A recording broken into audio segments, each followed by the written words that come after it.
Okay, so this video is going to discuss the most difficult type of what most I think students find to be the most difficult type of critical thinking problem in the thinking skills assessment.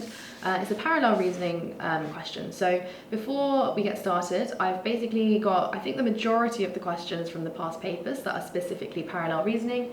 I'm going to just solve them and then explain how I got the answer to you, because I know sometimes it's not clear having the kind of method with the A, B and sort of things like that. So before I start, I just want to mention a few different tips for this. So first of all, although it's a parallel reasoning question, you should basically be approaching this question in essentially the same way that you would finding an underlying assumption, a weakness, something like that. So what you're looking for is the conclusion.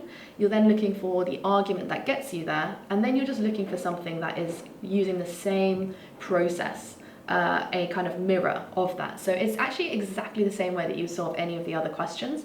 It's just the actual answer that you're finding is slightly different. So that's the first thing. I think thinking about it like that may help some of you to see it more clearly. The other thing is that these arguments contain a lot of kind of unnecessary context, a lot of unnecessary detail. That's why using X and Y can often be helpful. But if you find that that's confusing you, then keep the context in if that's going to help you just wrap it around in your head a little bit better. And then the third thing is just consider if you were, I like to myself think about it as if I'm having a sort of conversation with a friend, and that they have given me their thought process in getting to a certain, or in making a sort of decision, and then I want to basically think, okay, then in this other situation, what would you do based on the same facts? So it's almost like you're kind of trying to identify why, basically it's just reasoning, okay? Hopefully as we go through some questions, that will become slightly clearer for you. So I'm just gonna go ahead and solve it first, and then I'll talk you through it. Oops.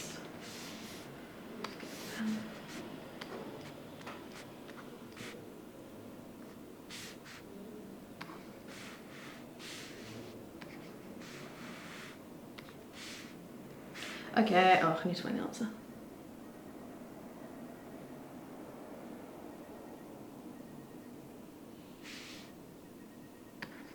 Right, okay, so this is a pretty typical case. This comes up a lot in parallel reasoning questions, and just basically in reasoning, it is a reasoning question, right? So it comes up a lot as quite common reasoning for how conclusions or decisions are made. So if you can recognize some of those kind of common forms as well, that can be really useful, I think. So in this case, what we're basically saying is that we have two options. We're trying to decide between option A or option B. And then the kind of conclusion is that we've chosen option B. And the reason that we've chosen option B is because option A is not actually possible. So we would prefer option A because it's more favorable, it's preferable, but we're not able to do that right now, which is why we've taken the kind of worst option. It's very common, right? Like you might make that sort of decision all the time, like, oh, I would love to go to France, but over Spain, but France train tickets are looking more expensive for us. I guess we should just go to Spain. It's very common, and you use this in everyday arguments. So the argument itself is not a particularly startling one. It's not a very complex one. So the other thing I want to point out is what I've done here is you can see I've circled all the connectives. So I've said like or, but, and because. And I find that to be incredibly helpful, at least when I'm solving the questions, because it helps to remind me the kind of the order of events, right? So we have A or B, we want one, but it's not doable because of something else, and so we get to the answer. Is essentially when you have those kind of like those signposts, then you can kind of almost match them up to the answers. So you can see here I've chosen option E, which is going to definitely be correct. So in order to do something, we're basically saying we could have a bank, that is our first option, or we could go to a hotel in order to do something.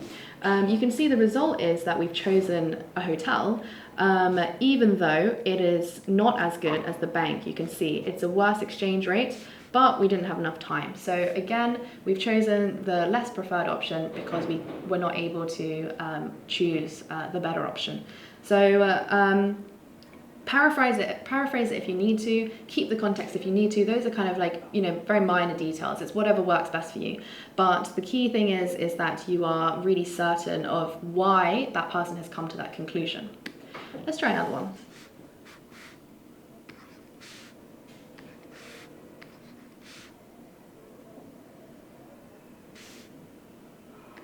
Right, so in this one, this is another very typical reasoning that people, that you might hear in any sort of argument. So this is what we call something that's conditional upon something, okay? Now, when we have, what we're basically saying is, something is possible, conditional on another thing. And then the argument from here can go one of two ways. Either it can be, you've met the condition, so you can have the thing. You haven't met the condition, so you can't have the thing. In this case, it's the latter option. So we're basically saying, we've got a condition, you haven't met it, you can't have it. So if you look at B, dessert is given to those who have completed their main course. So this is a thing that is conditional on a certain thing, finishing the main course. You have not eaten your main course, so you have not fulfilled the condition, so you cannot have the thing. I think that one's very kind of simple, easy, but often these kind of paragraphs can say it in a more wordy way. Maybe it will just give additional detail, maybe it will throw in some extra facts, but as long as you are noticing that the result or the main conclusion of the argument is dependent on a certain condition, then it should be pretty easy to identify that as well.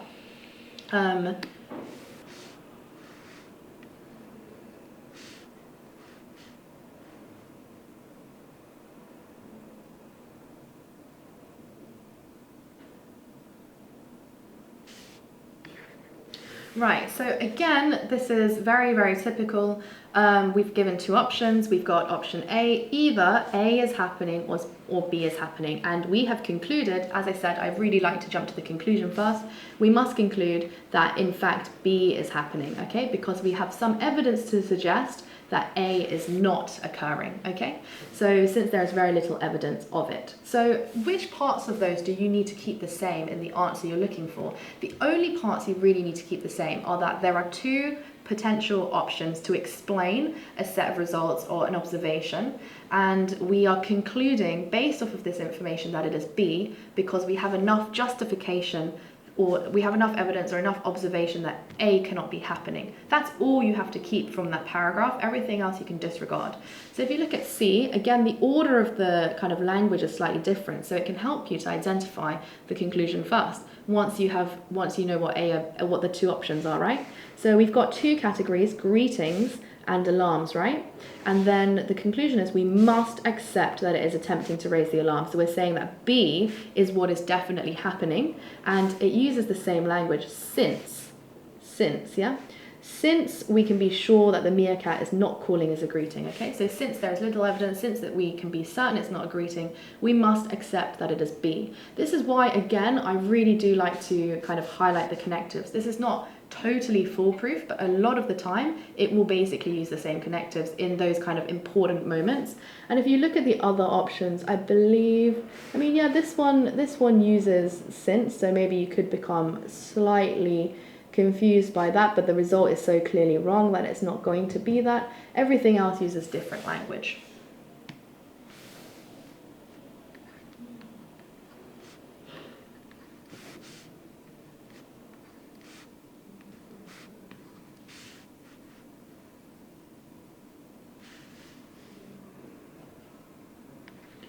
Okay, so in this one, again, it's the same sort of thing, yeah? So the conclusion is that we are lacking both A and B. So if you have A or B, something's going to happen because you must not have A or B, otherwise we wouldn't be in this situation, yeah? So, it can even help for you to kind of make another argument in your head, maybe, to just double check yourself. Perhaps you could say something along the lines of, just to make sure you've really understood what the argument they're trying to make is. So potentially you could say something like, if you had, as long as you either work hard or you naturally know the information, you should do pretty well in the test. You haven't done well in the test, so you haven't worked hard or naturally know the information, whatever, okay? So by kind of creating your own argument, it can be a nice little double checking of that you've understood the main mechanism. And then if we look at B, it should be really obvious. If heat or light is emitted, then something should occur. It follows that if a body's energy is not decreasing, then it has not emitted neither heat nor light. That's really important because in this case it's not saying you need A and B, you need either of them. So if you have just one of them, you'll still get the positive result. Because you don't have either of them, that's what the issue is here. And that's why this is the same thing. I also want to draw your attention to the fact that this says inevitably results, which means it is certain that this is going to happen, which is why I like this language here. Its energy decreases. There's no room for error there. It's definitely going to be the case, yeah?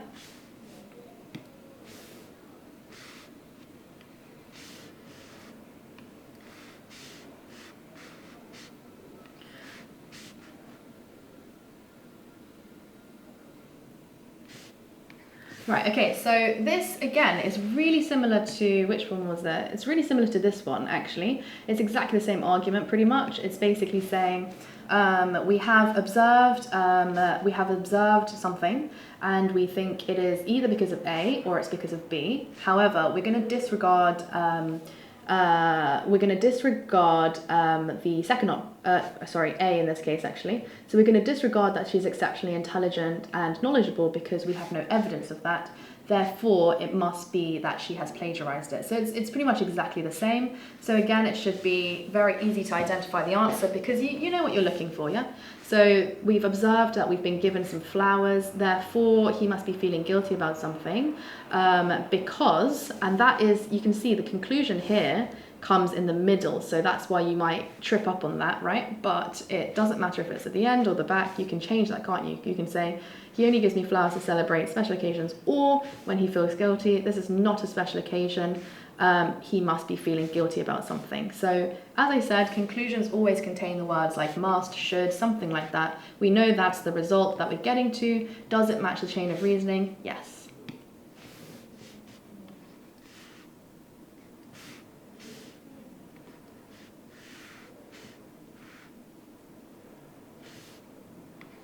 So in this one, again, this is very similar to the condition, this one.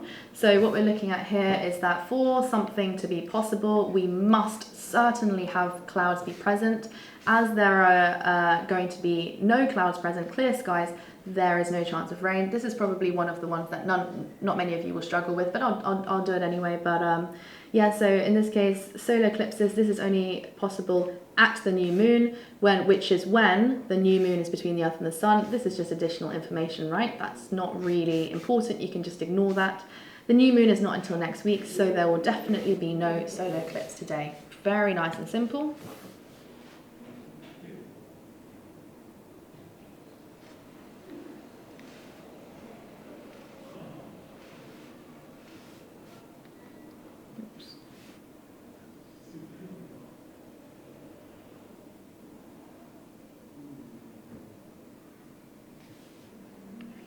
Okay, so this is a bit of a weird one actually. So it's not as kind of obvious what's going on here because there's a lot of setup in this argument basically, and less kind of actual kind of a chain of reasoning, if I can put it that way. So what we're saying is there's this film, and then we're saying this is the conclusion, isn't it? This is a mistake, yeah? Why is this a mistake? Because people are not going to enjoy this, yeah? That's it. So he's made something that's been fairly successful. He's now going to do something else. This is a mistake because people will not enjoy it. Okay, that's all that's being said. So the actual chain of reasoning is kind of a bit weird here. It's not as obvious. But if we look at this, it says, my friends are just back from holiday. I shall be keen to see a few photographs, but dread being invited around for a whole evening, being enthusiastically shown pictures of the same group standing in front of different places. Now, as I said, because this is a bit of a weird one, it can be difficult to know where am I matching here. But the main idea is that we have something on a shorter or smaller scale, and that is fine. And then on a longer scale, it will not be fine. That's kind of the best and easiest way I would put it, to be honest. It's just that we should keep it as it is, and we should not be making something longer. So just because something maybe you can't see clearly, oh, okay, there's A, there's B, there's the order, that must be correct. it's simply about getting the kind of fundamental part of it correct. So again, what I would do here is maybe think about my own argument for it. I'd say, you know, a 15-minute football match would be fine to watch, but if somebody makes me watch 90 minutes, I would find myself very bored, or something like that, right? And then if you summarized it in that way, what you'll see is that parallels this very, very well. So you can, as I said, use that double checking method.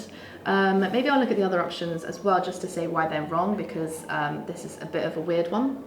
Almost any subject can be made into short film, however there are very few which are interesting enough to be made into full-length movies. This is kind of more something that follows the principle, like this is an example of like what this reasoning would mean if we were to look for an example of it. But it's not following the same reasoning. When you study history, the first things you learn about a new topic or period can be dull. The interest lies in the interesting fascination of the arguments and details you discover. So the reason that this one would be wrong is because in the first case, in our paragraph, we're saying it's like the same thing but longer, whereas here it's saying initially it could be boring, and then as you learn more details, which is slightly distinct from just being kind of a longer version of the same thing, then it can become more interesting. So not only is the kind of emotion backwards, but it's also the detail as well. It is always a mistake to assume that just because people like you, they share your enthusiasm for babies and cats. This is similar to kind of A. These are kind of wrong for the same reasons. It's almost like drawing a conclusion rather than it actually being paralleling the parallel of the reasoning. The problem with making films and about subjects such as cats and babies is that there is not enough variety in their behavior to be interesting. So this is kind of like explaining why this paragraph might be true, as opposed to I guess it could slightly strengthen the argument, or maybe be an assumption or something. Okay, so I think in this case, because the others are so clearly wrong, it's probably okay. But again, try kind of creating your own arguments. Make sure that you just got the main points correct.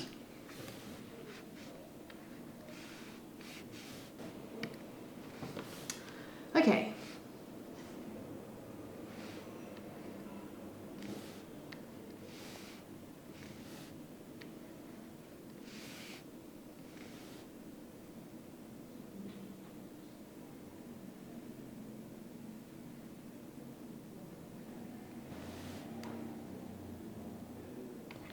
Okay, so again, very typical argument. We've got two options, A or B. We couldn't do B, so we had to do A. That's all that's happening here. It doesn't matter, this whole like costly though it turned out to be, that doesn't matter. It could have been political suicide, doesn't matter. The only thing is the conclusion, which is that we therefore had to support the pound. We had no choice but to basically do B, okay? Oh, sorry, A. So if you look at this one, she needed a painkiller and we had either paracetamol or aspirin. She's allergic to aspirin, she had no choice but to go for A, sorry. Don't know why I keep doing that. Yeah, so another kind of typical argument there. The rest of it, the detail, does not matter. Again, maybe it would come out in a different order, right? You could say something like, she took paracetamol, she had to take paracetamol. She was allergic to aspirin and she had only the choice between paracetamol and aspirin. It doesn't matter what order the sentences come out in.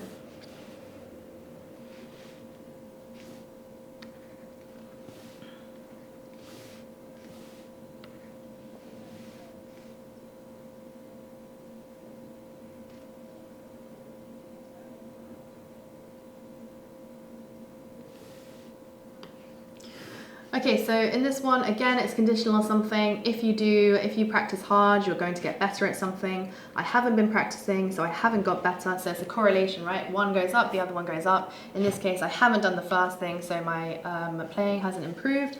And then the final bit, so, the conclusion being, so I must practice every day if I want to do well. This is just repeating that relationship again and again. A causes B. If I want B to happen, I should do A. I haven't been doing A, so I haven't got B. It's just kind of repeating it again and again, right? So if you look at this, it says, if you work hard at a sport, you'll become better. There's your relationship, right?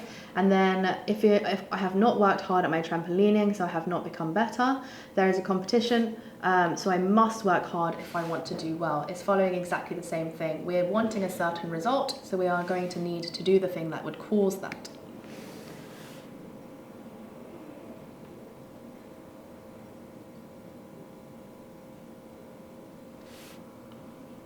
Okay, so this is a bit of a weird one, huh? So we've got all trees have leaves. So if these are trees, then everything in there has a leaf. Oak would be inside there, and so therefore oaks have leaves. So that's kind of what we're looking for, like a broader category. So all leaves grow on trees. The plant has leaves, therefore that plant is a tree. So within the realm of kind of like leaf things, the plant, if it has leaves on it, then it has to be a tree. It's the same thing because all leaves can basically only grow on trees. So that plant must also be a tree. Okay.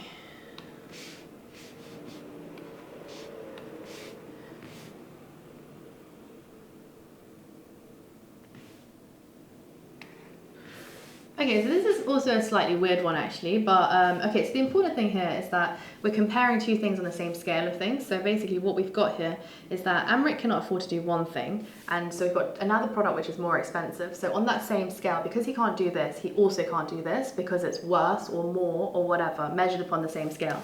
So in this case, we've got Amrit cannot sleep at night if he drinks a cup of tea after 9 p.m. Why? Because tea contains caffeine.